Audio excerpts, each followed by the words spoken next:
ನಾನು ಆತ್ಮೀಯವಾದ ಸ್ವಾಗತವನ್ನ ಕೋರಲಿಕ್ಕೆ ಇಷ್ಟಪಡ್ತೇನೆ.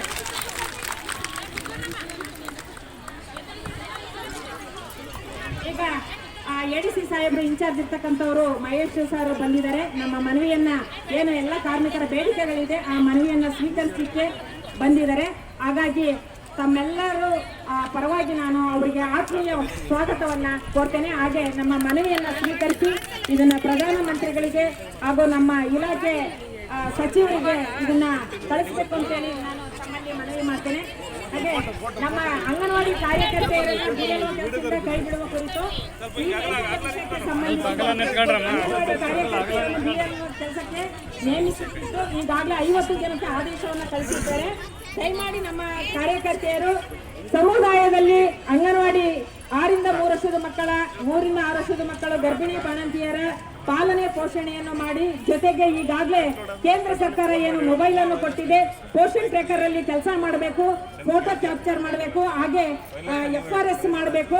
ನಮ್ಮ ಕಾರ್ಯಕರ್ತೆಯರಿಗೆ ಗ್ರಾಮಾಂತರ ಪ್ರದೇಶದಲ್ಲಿ ಸಾಹೇಬರಿಗೆ ಗೊತ್ತಿರ್ತಕ್ಕಂಥ ವಿಚಾರ. ಯಾಕೆ ಅಂದ್ರೆ ನೆಟ್ವರ್ಕ್ ಸಿಗಲ್ಲ, ಇನ್ನು ಕೆಲವರು ಮೊಬೈಲ್ ನಲ್ಲಿ ಕರೆನ್ಸಿ ಹಾಕ್ಸಿರಲ್ಲ. ಇಂಥ ಸಂದರ್ಭದಲ್ಲಿ ಬಹಳ ಕಷ್ಟಗಳನ್ನ ಅನುಭವಿಸಿ ಈ ಕೆಲಸವನ್ನ ರಾತ್ರಿ 9:15 ನಾನು ಕಣ್ಣಾರೆ ನೋಡಿರ್ತಕ್ಕಂಥ ದೃಶ್ಯ. ಅಂಗನವಾಡಿ ಕಾರ್ಯಕರ್ತೆ ಮನೆ ಮನೆಗೂ ಹೋಗಿ FRS ಮಾಡ್ಕೊಂಡು ಬಂದಿದ್ದಾರೆ. ಆದ್ರಿಂದ ದಯಮಾಡಿ 24 ಗಂಟೆನೂ ನಮ್ಮ ಅಂಗನವಾಡಿ ಕಾರ್ಯಕರ್ತೆಯರು ಆಶಾ ಕಾರ್ಯಕರ್ತೆಯರು ಕೆಲಸ ಮಾಡ್ತಾರೆ ಅಂದ್ರೆ ತಪ್ಪಾಗ್ಲಾರ್ದು ಅಂತ ಹೇಳಿ ನಮ್ಮ ಸಾಹೇಬರಲ್ಲಿ ನಾನು ಕೇಳ್ತಾ BLO ಕೆಲಸದಿಂದ ದಯಮಾಡಿ ನಮ್ಮ ಕಾರ್ಯಕರ್ತೆಯರನ್ನ ಮುಕ್ತಿಗೊಳಿಸಬೇಕು ಅಂತ ಹೇಳಿ ತಮ್ಮಲ್ಲಿ ವಿನಂತಿ ಮಾಡ್ತೀವಿ.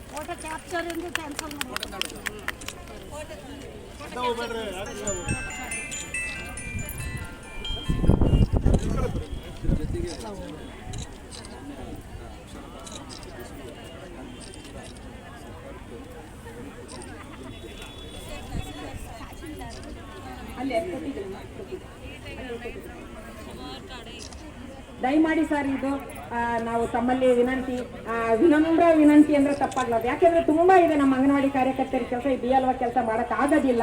ದಯಮಾಡಿ ಇದನ್ನ ತಾವು ಕೈ ಬಿಡಬೇಕು ಅಂತೇಳಿ ತಮ್ಮಲ್ಲಿ ಮನವಿ. ಮತ್ತೆ ಹಾಗೆ ನಮ್ಮ ಅಂಗನವಾಡಿ ಕಾರ್ಯಕರ್ತೆಯರ ಸಾಕಷ್ಟು ಬೇಡಿಕೆಗಳು ಇದೆ ಇದರಲ್ಲಿ. ಅದನ್ನ ದಯಮಾಡಿ ತಾವು ಪ್ರಧಾನಮಂತ್ರಿಗಳಿಗೆ ಮತ್ತೆ ನಮ್ಮ ಇಲಾಖಾ ಸಚಿವರಿಗೆ ಇದನ್ನ ಕಳಿಸ್ಬೇಕು ಅಂತೇಳಿ ತಮ್ಮಲ್ಲಿ ವಿನಂತಿ ಮಾಡ್ತೇನೆ.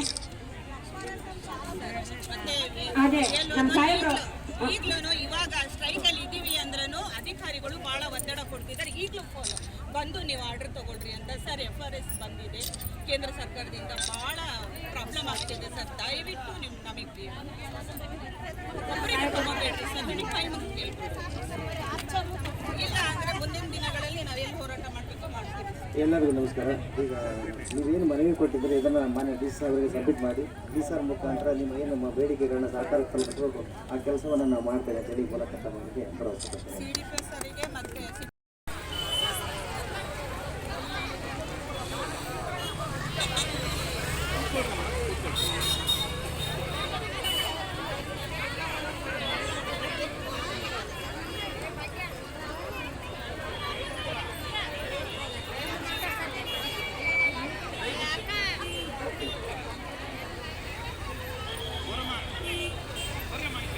ಸೌಂಡ್ ಜೋರ ಕೊಟ್ಟು ಸೌಂಡ್.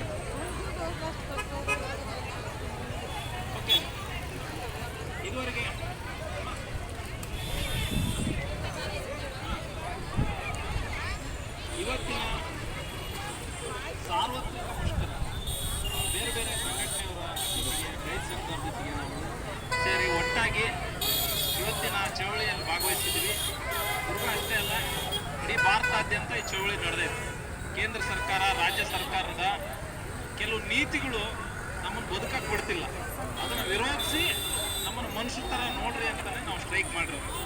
ಅದನ್ನು ಅವ್ರು ಅರ್ಥ ಮಾಡ್ಕೋಬೇಕು. ಇವತ್ತು ನಮ್ಮ ಸರ್ಕಾರಗಳ ಕೆಳಗಡೆ IAS ಆಫೀಸರ್ಗಳು, ದೊಡ್ಡ ದೊಡ್ಡ ಅಧಿಕಾರಿಗಳು ಸರ್ಕಾರ ಮೆಚ್ಚಕ್ಕೆ ಕಾನೂನು ಮಾಡ್ತಿದ್ದಾರೋ ಏನೋ ಸರ್ಕಾರನ ಹೇಳ್ಕೊಟ್ಟು ನಿಮಗೆ ಇಂತಿಂಥ ಆರ್ಡರ್ಗಳು ಹಾಕ್ಸ್ತಿದಾರೋ ಗೊತ್ತಿಲ್ಲ. ದಿನಕ್ಕೊಂದೊಂದು ಆರ್ಡರ್ ಹಾಕಿ ದೇಜಾವಧೆ ಮಾಡ್ತಿದ್ದಾರೆ. ನಿಜವಲ್ಲ ಭಾಳ ಅದು ನೋಡ್ರೆ ನಿತ್ಯ ಬರಬಾರ್ದು, ಆ ಥರ ಬೇಸರ ಆಗ್ತೈತೆ. ಇದೇ ಉದ್ದೇಶವಾಗಿ ನಾವು ಕಳೆದ ವರ್ಷ ನಾವು ಸ್ಟ್ರೈಕ್ ಮಾಡಿದ್ವಿ. ಹೋದ ವರ್ಷ ಜನವರಿಯಲ್ಲಿ, ಫೆಬ್ರವರಿಯಲ್ಲಿ ಮಾಡಿದ್ವಿ. ಅವರು ಬೇಡಿಕೆನ ಈಡೇರಿಸಲಿಲ್ಲ. ಆದರೆ ಈ ವರ್ಷ ಮತ್ತೆ ರಾತ್ರಿ 9:00ವರೆಗೂ ಸಹ ಕೆಲಸ ಮಾಡಿದ್ದಾರೆ. ದಯಮಾಡಿ ನಮ್ಮ ಕಾರ್ಯಕರ್ತರನ್ನ ಕೈ ಬಿಟ್ಟು, ಆಶಾ ಕಾರ್ಯಕರ್ತರಿಗೆ ಕೆಲಸ ಇರುತ್ತೆ ಅವ್ರನ್ನ ಕೈ ಬಿಡಿ.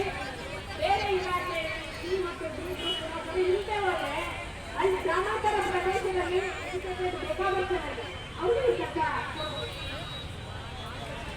ಈ ಕೆಲಸವನ್ನ ಗ್ರಾಮಾಂತರ ಪ್ರದೇಶದಲ್ಲಿ